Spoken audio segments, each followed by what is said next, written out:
When Jacob saw the wagons that Joseph sent, his spirit came to life and he finally believed that Joseph was alive. What was it specifically about the wagons that woke him up? You see, the Torah was learned by the patriarchs even before it was given. And when Joseph sent these wagons to his father, he was sending an encoded message. You see, the word agalos, wagons, shares the same root letters as the word eglah, which means calf.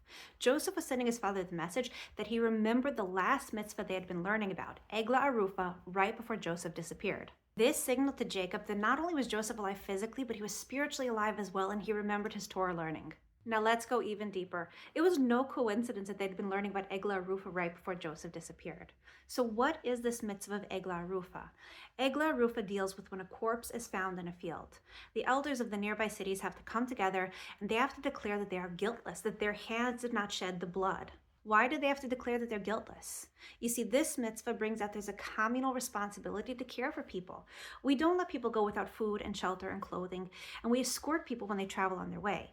So the elders have to declare that they are guiltless because it was their responsibility to make sure that people were protected. Now, on a spiritual level, a corpse in the field symbolizes a Jew who is estranged from his Father in heaven, who is far afield, who has gone astray. Such a thing should never happen. We don't want any corpses. And it's our communal responsibility to provide people with everything they need in order to connect with God.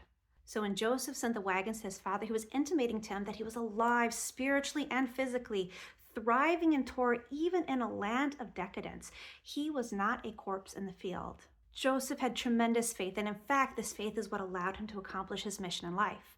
Now, the name Joseph was given to him by Rachel, and it symbolizes exactly what his mission is. Yosef Hashem li ben acher, may Hashem increase for me another son. Joseph's role in the world was not only to be spiritually alive in a land of darkness, but to bring other people to God, to bring those who were acher, others, totally estranged from God, to bring them to him.